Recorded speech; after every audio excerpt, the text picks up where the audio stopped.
Қазақстан мұсылмандары діни басқармасы, Зекет қоры, Астана қаласының өкілдігі ұсынады.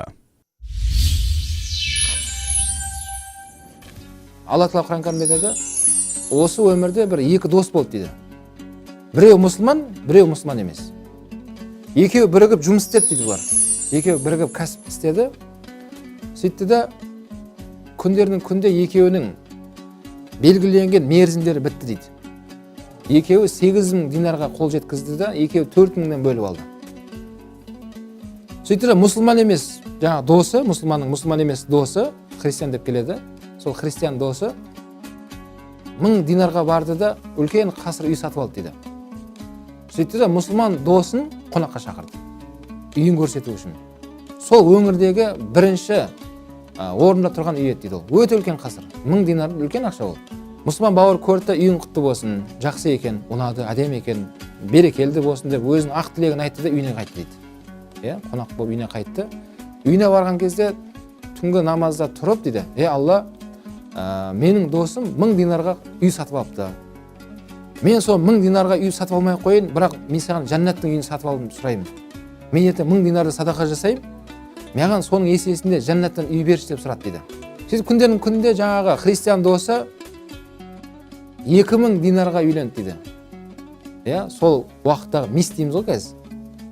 Сол уақыттағы ең көрікті сол байдың қызын 2000 динарға махрын төлеп сатып алды дейді. Үйленді. Сөйтіп қонаққа шақырды мұсылман досын. Мұсылман досына міне үйленген едім, соны айтайын деген едім деп, тойына бәріне кеткен шығындарын бәрін есептеп 2000 динар кеткенін айтып мақтанды. Мұсылман досы көрді, бақытты болыңдар. Жақсы екен, бақытты болыңдар, салиха ұрпақтарың болсын деп жақсы дұғасын айтты да үйіне кетті дейді. Үйіне барды да түнгі намазда, Алла, менің анау христиан досым 2000 динарға үйленіпті. Мен 2000 динар ертең садақа жасаймын. Маған жәннатта хурлайындарды берсең, маған сол болады. Келесі өмірімді бер деп, осы өмірдегі өзінің адал жарына қанағат жасап, сонымен шектелді дейді. Сонымен күндердің күнде қалған 4000 динарына сол өңірдегі үлкен бау-бақша сатып алды дейді. Бау-бақша сатып алды. Сөйтіп бау-бақшасын сатып алғаннан кейін мұсылман досын шақырып бау-бақшасын көрсетті дейді Құран кәрімде Алла Тағала. Міне бау-бақша сатып алдым 4000 динарға. Өте үлкен бау-бақша дейді. Мұсылман досы көріп, құтты болсын, бақытты болыңдар, бау-бақшаларың жемісті болсын, Алла берекетін берсін деп жақсы дұғасын айтып үйіне қайтты дейді. Үйіне барды да, Алла, менің досым 4000 динарды садақа бау-бақша сатып алыпты. Мен сенің разылығың деп 4000 динар садақа жасайын деді. Маған соның орнына жәннаттың бау-бақшасын берші маған деп дұға қылды дейді. Сонымен екеуінің өмірі бітеді, қысқа өмір ғой. Екеуі сол өмірдің соңына шейін осылай өмірді өтті дейді.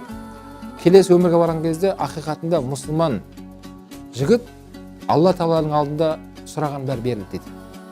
Оған жәннаттың қасыры берілді дейді, оған құрлайын қыздар берілді, жұбайынан басқа. Және оған жәннаттың бақшалары берілді дейді.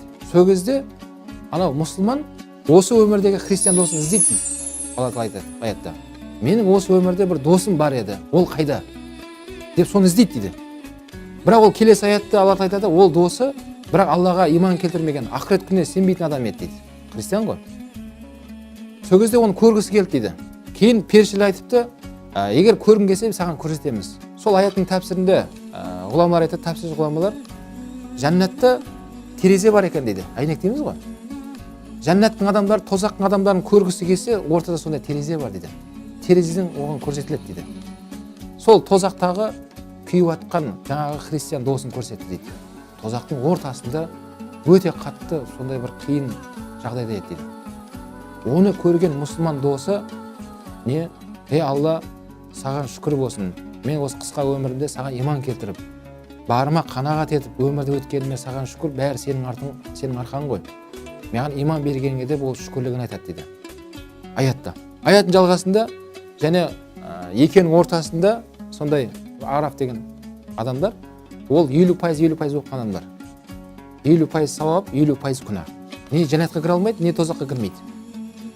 Жәннатқа адамдарды көріп, олар не деген бақытты адамдар деп оларды көріп қызығып отырады дейді. Тозақ адамдарын көреді, Құдай сақтасын, оған қарағанда мен әйтеуір кішкене болсын мына жақтамын ғой деп тәубасына келіп отыратын адамдар дейді. Бірақ жәннаттың адамдарына көп қарап қызығушылық болғандықтан оларды Алла Тағала өз рахметімен жәннатқа кіргізеді дейді. Араб сүресінде.